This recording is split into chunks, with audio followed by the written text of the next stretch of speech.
Hi, my name is Schyler Church, and I'm with Accredited Real Estate Schools. I have Bryan Church with me as well. If you guys have been wondering the past few months since we've been posting questions, yes, he is my father.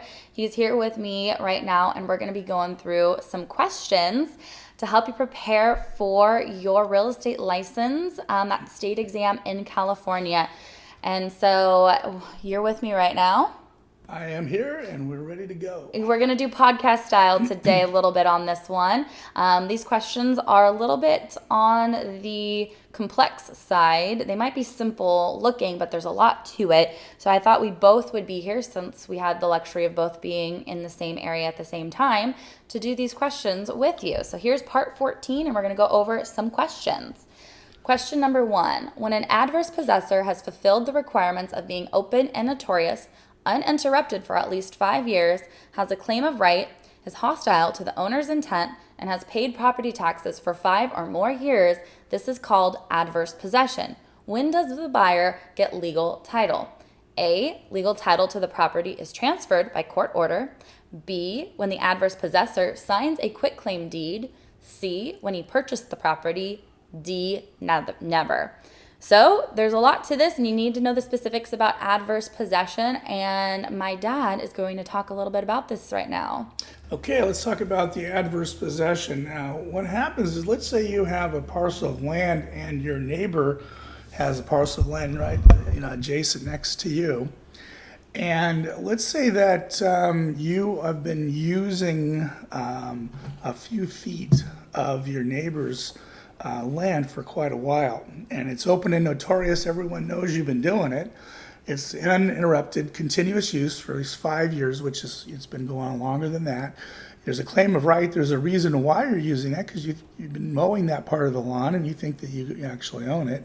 And matter of fact, the fence line is over so that it is on your neighbor's lot, and so looks like yours is a little bit wider than what it really is. It's hostile to the owner's intent. It's bad for your neighbor, but they're letting it happen.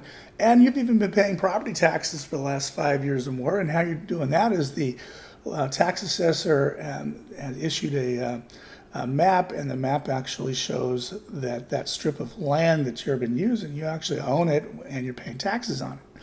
So if that's the case, then you would actually own that property through adverse possession. But to actually get the title to it, you have to get legal title. It's transferred by court order is going to be the correct answer.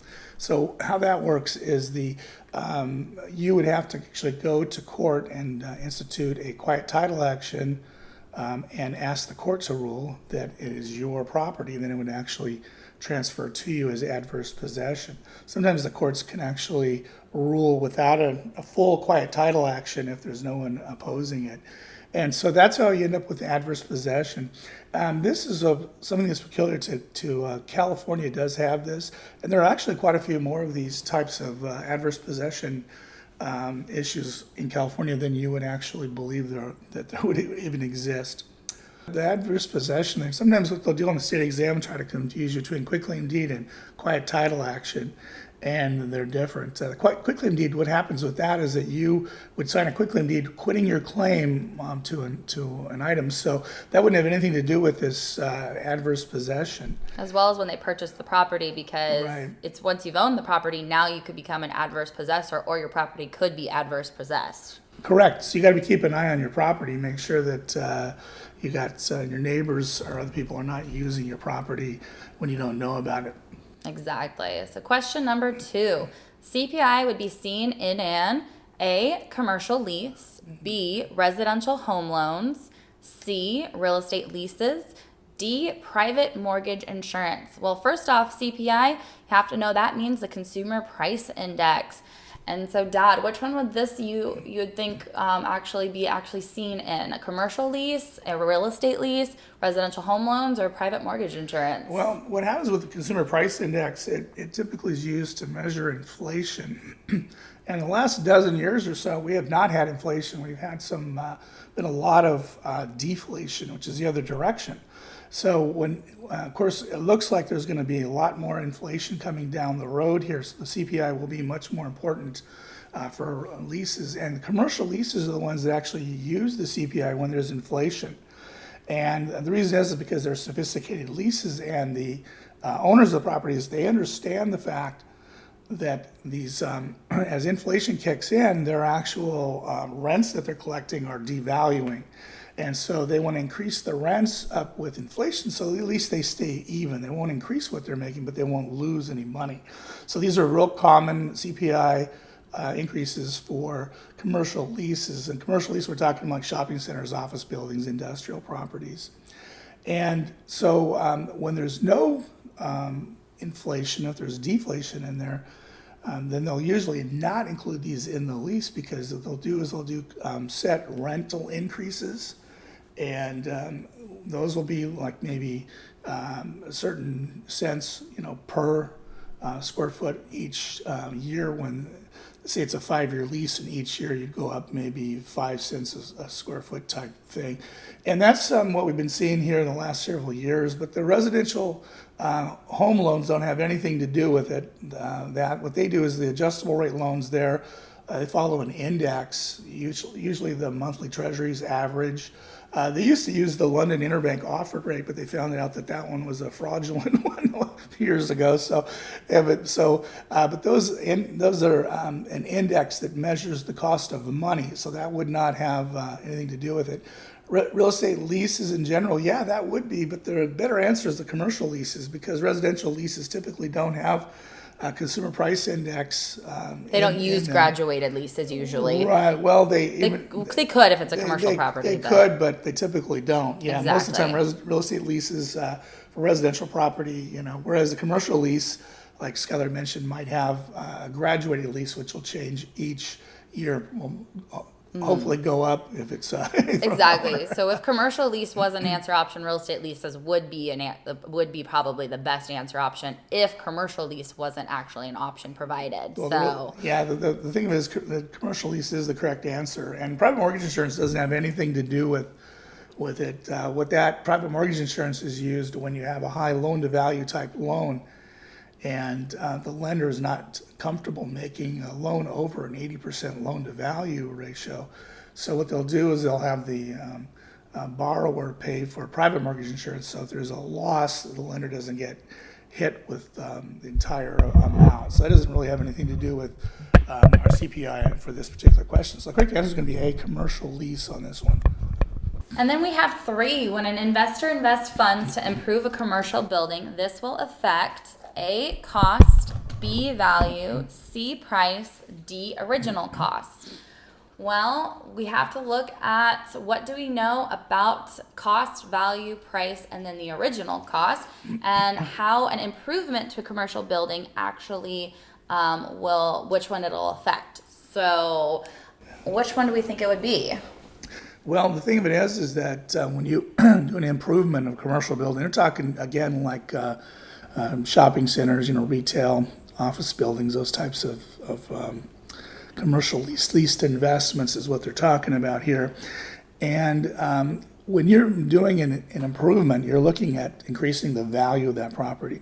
Because when you improve it, you'll be able to get greater rents, at least you hope you can. And when you get the rents go up, then of course the value of the property is going to go up as well.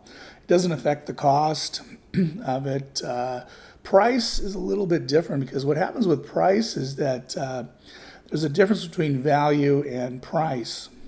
Okay, the value is what the property actually will bring on the open market when you have a buyer who's not under any duress, seller who's not under any duress, and they come together and buy the property, and that's your value. The price can actually be more than the value if you have things like favorable financing and things where it makes it favorable for the buyer to come in and pay more money for the property because of the financing, but the value, of course, would still stay the same, which would be a lot less. For example, let's say you have a $100,000 property that's valued at $100,000, but the buyer is willing to pay $120,000 for that property. The reason is because there's favorable financing on it. So that would be the price. And so that would not be correct in this one. And then D, original cost, what you paid for it doesn't really matter that much here, because you're wanting to increase the value by doing your improvement. Yeah, but then you kind of look at it. What's the difference, you think, between cost and original cost? What are they getting at here between those two terms? Well, the original cost is what you would pay for it, whereas cost would be how much it's costing you to actually improve the property. And what you're really, as an investor, you're looking at is the value, because you're wanting to increase the value so that way, when you sell the property, you can get more money for it. So when an investor invests funds to improve a commercial building, this will affect value. Value is the correct answer. And let's move on to question number 4. What is the difference between riparian and littoral rights? A, riparian rights refer to lakes and oceans. B, littoral rights refer to lakes and oceans. C, both riparian and littoral rights fall under the doctrine of appropriation. C, water can never be appropriated by a riparian or littoral owner. Well, now we just have to, as always I say, we have to dissect the question. They're basically just asking, do you know what the difference is between riparian and littoral rights? Well, riparian rights, that deals with streams and... Yeah, matter of fact, this looks like a very innocent little question. It's actually has some very, very complicated answers here. There's some nuances to it. Some nuances. So let's go through these and we'll explain how it works. So riparian rights and littoral rights. Now, riparian water rights is that if your property is located along a river, stream, or water course that's moving, you could have riparian water rights to use that water as much as you can reasonably use. That's worth quite a bit of money. For example, let's say you're a cannery and you're along the river and you have riparian water rights. You can bring the water out of the river. That's a big deal. And it's worth quite a bit of money. Or if you're just a homeowner and you have that, and you can use your water out of there too for your own use. That's also has value as well. And so that's riparian rights are for river, stream, or water course. Now, a littoral right, that would be the same thing, but for lakes and oceans. So it wouldn't be moving water per se. It would be something where you are along a lake and you can use the water as much as you can reasonably use. So that's going to be your littoral rights. And so what happens is that if you look at the A answer, riparian rights refer to lakes. That's wrong because that's littoral. B, littoral rights refer to lakes and oceans, and that's actually your correct answer on this one. But look at C and D answers. These can be actually quite tricky. C, both riparian and littoral rights fall under the doctrine of appropriation. Now, here's a really, really, they try to trick you on this here, but we're going to make sure that doesn't happen. Now, the doctrine of appropriation means that, let's say that you have a property in the San Joaquin Valley and you need some water. And so what happens is that you are allocated a certain amount of water by the local water company, and it could be a mutual water company where everybody owns but you're actually allocated, they own that water company, but you're allocated that water. And that's through the doctrine of appropriation. They actually have appropriation of the water is given to you. So you don't have to be near a water, a river, stream, or water course or a lake or anything. You would just be out in the middle of the valley and you would get water that would be brought in through a canal or a pipe type situation, and you would have that through the doctrine of appropriation. Okay, so the thing of it is doctrine of appropriation is exactly opposite of riparian and littoral rights. So those would not be correct. Then you have water can never be appropriated by a riparian or littoral owner. Now that sounds like the same thing, but it's not. Now, appropriated meaning that it says water can never be appropriated. When you're a riparian or a littoral owner, that water that you have that's running alongside your property, like through riparian, or if it's a lake, let's say you're next to it, then you're actually appropriating that water. Now it's confusing because you have the doctrine of appropriation, which is different than you appropriating water. Okay, this is a tricky part of it, so be real careful here. So water can never be appropriated by riparian? No, that's not right, because they can, and it's appropriated because they legally can use as much as they can reasonably use.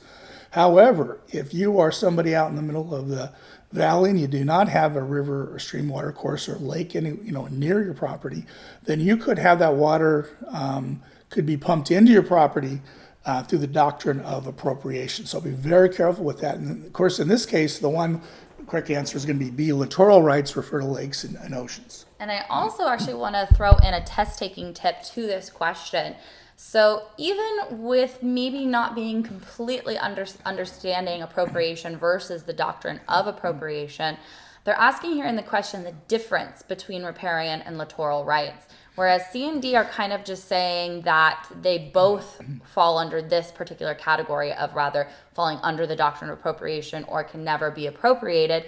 So that's not really saying the difference between the two. So even just not really knowing per se the doctrine of appropriation versus what you can appropriate when it comes to riparian and littoral rights, just understanding the actual what the question's asking will also help you figure out the best answer option. So just knowing, you would think, okay, A or B would be correct because those specify a difference between the two.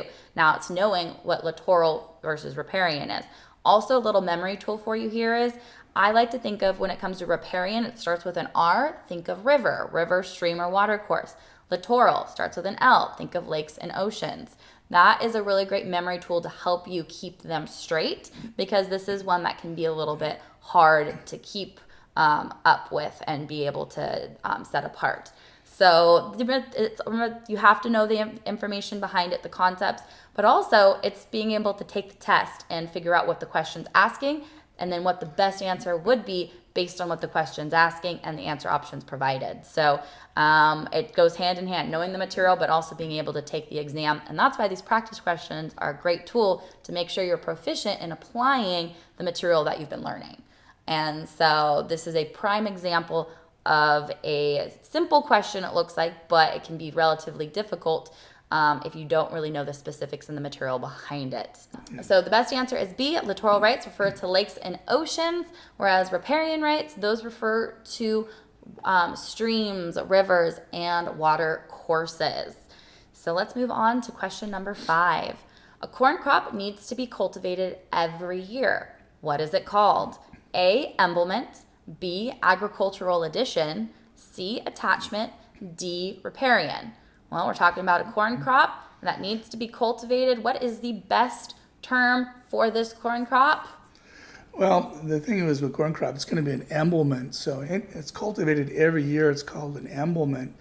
And the emblements are a little bit interesting because what happens with an emblement, like a corn crop, is that you can actually, when you're selling that property and it has corn that's on the stalks, right, have been growing, you sell that property, those corn and the stalks are attached through a root system to the land, and they are considered real property. So they would transfer to the buyer of the property. However, if you wanted to sell that corn crop while it's on the stalks, still attached, you could do so, and that corn crop would be considered personal property. So that's a little bit of a different way of looking at things. And so emblements then are going to be cultivated every year, and you could actually sell that corn crop while it's on the stalks, and it's still attached, but it would be considered personal property. And also, while you're talking about being attached, don't get being attached and attachment thinking that they're the same, because an attachment deals with a type of lien. It falls under an encumbrance, and that is something very different than what we're doing when we're saying it's attached to a root system, and that is something that deals with classifying real property versus personal property. Exactly. So the implement then is going to be the corn crop, and that's what it's called. Now the thing of it is that when that corn crop is sold while it's still on, it's called constructive severance. And so be real careful with that, because there's some questions on the exam that get into that. And then agricultural addition doesn't have anything to do with it. And by the way, if you see answers, if you've done a really good job of studying and you see some of the answers you don't recognize, that's not going to be the right answer. Because what happens is that in these questions, you're going to have the right answer, and then they're going to have a lot of the wrong answers are actually right answers on other questions. But sometimes you'll have something that comes up that's not even in any of them. Very out of the blue. Out of the blue. And typically that's not going to be the correct answer on those, so you don't need to worry about it. Attachment, like Schyler said, that is what happens when you have, let's say that there is a judgment against you, and then what would happen is you would have this attachment which would freeze their assets, and then in anticipation of the judgment coming in, and then a lien being attached to the property. So that doesn't have anything to do with corn crops, but be careful with the term attachment, because they're totally different. And then D is riparian, which of course is a river, stream, or water course. We just talked about. Yeah, it runs along your property, and it's you can have some. And by the way, that riparian rights are actually real property as well, which is interesting. Very much so. Okay, so the best answer is emblement. A corn crop needs to be cultivated every year. It is called an emblement. So that is the best answer for it. For question number 5. So that is it for our questions today. I hope this was helpful. We did a little bit of a different style of it to kind of just bounce between us two, so you get both styles of teaching or information behind the questions and how we approach it. But if you like our program, make sure to check us out. Here is our information posted. We have a lot of great exam prep tools to help you prepare on your licensing journey. And also, if you haven't done the courses already to be able to apply to take the state test, we offer those as well. So I have that link posted below, but feel free to comment. Make sure to also like and subscribe so we keep producing new content. We like doing this, but we want to make sure that you guys are wanting us to. So make sure to let us know in the comments below and to also like and subscribe. Thanks so much and good luck with your licensing journey. I'm Schyler. I'm Bryan. Thanks for watching.